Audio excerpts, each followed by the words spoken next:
तो ये 7वां सवाल है। आप इस तरह का सवाल करना चाहते हैं तो चौथा उदाहरण नंबर 4 इसको कर लेना। ओके, यहाँ पर लिखा है 7वां, अंकलेश्वर की डायनेमिक लिमिटेड ने 100 रुपये के एक ऐसे 12% के 30,000 डिबेंचर निर्मित किए जिस पर प्रति डिबेंचर निम्नलिखित रकम भरनी थी।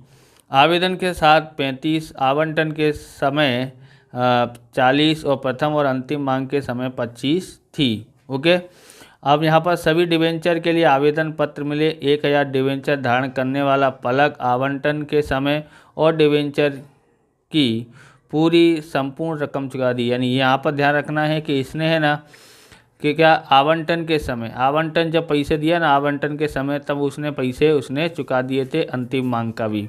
जबकि 400 डिबेंचर धारण करने वाले आकाश आवंटन और मांग की रकम नहीं चुकाई, ना तो आवंटन की चुकाई है और ना ही उसने मांग की चुकाई है। तो बाकी के सभी डिबेंचर पर समय सर आवंटन और मांग की रकम मिल गई थी। उपरोक्त व्यवहारों की कंपनी की बही में आवश्यक प्रविष्टि पारित कीजिए। तो हम लोग पारित करते हैं। अब आपको थोड़ा प्रैक्टिस हो ही गया होगा कि सबसे पहले आवेदन के मिलते हैं तो क्या करते हैं, बैंक से पैसे मिलते हैं, इसलिए बैंक खाता क्या हो जाता है, उधार। बैंक खाता उधार हो जाता है।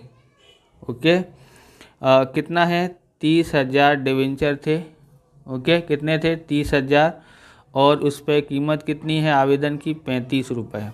तो 30,000 गुणा 35 करते हैं तो हमारे पास आता है 1,05,000, 10,50,000 आता है। कितना आता है, 10,50,000 आता है। ओके, 12% किसके मिले, आवेदन के, इसलिए 12% डिबेंचर आवेदन खाते का, 12% डिबेंचर आवेदन खाते का। ओके, कितना होगा, 10,50,000। ओके, विवरण लिख के छोड़ देना है। अब आगे देखते हैं दूसरे में क्या होगा। तो इसको खाते को बंद करेंगे, इसलिए ये खाता जमा था तो उधार आ जाएगा। 12% डिबेंचर, या इसको कहाँ ले जाएंगे, डिबेंचर खाते में ले जाएंगे, इस तरह से भी बोल सकते हैं। तो 12% डिबेंचर आवेदन खाता उधार। ओके, और क्या लिखेंगे, 12% डिबेंचर खाते का, डिबेंचर खाते का। अगर पूंजी होती, पूंजी इक्विटी शेयर आवेदन खाता होता तो उसको पूंजी खाते लेके जाते। ओके, और डिबेंचर आवेदन है तो उसको डिबेंचर खाते लेके जाते हैं, डिबेंचर खाते का। बराबर कितना है, 10,50,000 और 10,50,000, 10,50,000, 10,50,000। ओके, विवरण लिख के छोड़ देना है। ओके, तीसरी एंट्री देखते हैं। तीसरी एंट्री में हम लोग देखेंगे आवंटन के पैसे मंगाएंगे। आवंटन के पैसे मंगाएंगे तो क्या होगा, आवंटन खाता उधार आएगा। तो यहाँ पर लिखते हैं 12% डिबेंचर आवंटन खाता उधार। ओके, और 12% के डिबेंचर खाते का, डिबेंचर खाते का। तो कितने दिए हैं इसका, तो यहाँ पर लिखते हैं कि हमारे पास 30,000 शेयर हैं और आवंटन की कितनी है, 40 है। तो 3 चौक 12 यानी 12 लाख हो जाता है, 12 लाख, यहाँ भी 12 लाख। ओके, अब हम लोग यहाँ विवरण लिख के छोड़ देते हैं। अब पैसे मिलेंगे तो क्या होगा, आवंटन के मिलेंगे तो बैंक खाता उधार होगा। क्या होगा, बैंक खाता उधार। ओके, और क्या आता है, आवंटन खाता उधार, अप्राप्त आवंटन खाता उधार। कैसे है मैं समझाता हूँ अभी। अप्राप्त आवंटन खाता भी उधार होता है। ओके, अब यहाँ पर जो खाता उधार होते कैसे हैं तो यहाँ पर समझेंगे। बैंक से हमको, इधर ध्यान से समझोगे, देखो ये जो 400 शेयर धारण करने वाला आवंटन की मांग की रकम नहीं भरी थी, इसने तो भरी नहीं है आवंटन की और मांग की। ओके, लेकिन जो 1000 डिबेंचर धारण करने वाला जो था ना, उसने आवंटन के समय डिबेंचर की पूरी रकम यानी अग्रिम भी मिला है और नहीं भी मिला है आवंटन का, दोनों चीज़ें, तो इसको आपको ध्यान से समझना है। जैसे हमारे पास 30,000 शेयर थे, उसमें 400 से मिले ही नहीं है, इसलिए तो 30,000 में से 400 घटाते तो 29,600 आता है। ओके, उस पर 40 का भाव। ओके, प्लस इसमें हम लोग करेंगे तो 1,000 अग्रिम मिल गया है, बराबर। किसका मिला है? वो आवंटन के समय हमको मिला है किसका? तो वो अंतिम मांग का। अंतिम मांग की कीमत कितनी है? 25 का भाव है, इसलिए यहाँ पर 25 का गुणा करेंगे। ओके, तो हम लोग ये तो 25,000 हो गया। ये कितना होता है? तो ये होता है 29,600 गुणा 40 करते हैं तो 11,84,000, और यहाँ 25,000 जोड़ देते हैं तो हमारे पास आता है 12,09,000 आता है, 12,09,000। ओके, अप्राप्त आवंटन खाता लिखते हैं तो उसमें क्या आएगा? तो 400 शेयर थे जिसने दिया नहीं है। ओके, किसने नहीं दिया है? धारण करने वाला आकाश था, उसने अरे नहीं है। कितना भाव है? 40 का, तो 4 चौक 16 यानी 16,000 हो जाता है।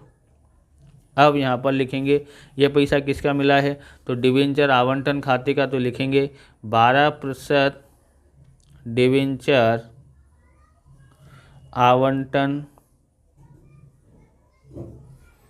खाते का 30,000 गुणा 40, तो कितना होता है? 12 लाख होता है। कितना होता है? 12 लाख। ओके, अब उसके बाद हमको अग्रिम मिला है वो भी लिखना पड़ेगा, तो अग्रिम प्राप्त मांग खाते का, बराबर। अग्रिम कितना मिला है? 1,000 शेयर है, अंतिम मांग की कीमत है 25 रुपये, कितना हो जाता है? 25,000 हो जाता है। विवरण लिख के छोड़ देना है। अब हमको अंतिम मांग का मंगाना पड़ेगा, बराबर। अंतिम मांग का मंगाएंगे तो क्या हो जाएगा कि अंतिम मांग खाता उधार होता है, तो उसको लिखना कैसे है? 12% डिवेंचर प्रथम ओब्लिक अंतिम मांग खाता उधार, बराबर। और 12% डिवेंचर खाते का कितना होता है? 30,000 गुणा 40 25, कितना है? 25 है, और 25 दिया 75 यानी 7,50,000, 7,50,000। ओके, विवरण लिख के आपको छोड़ देना है। उसके बाद देखते हैं छठे में पैसे मिलेंगे, तो पैसे मिलेंगे क्या लिखेंगे? बैंक खाता उधार, बैंक खाता उधार। ओके, बैंक खाता उधार आ जाएगा। अब ध्यान से समझना है यहाँ पर कि हमको 400 शेयर के मिले नहीं हैं।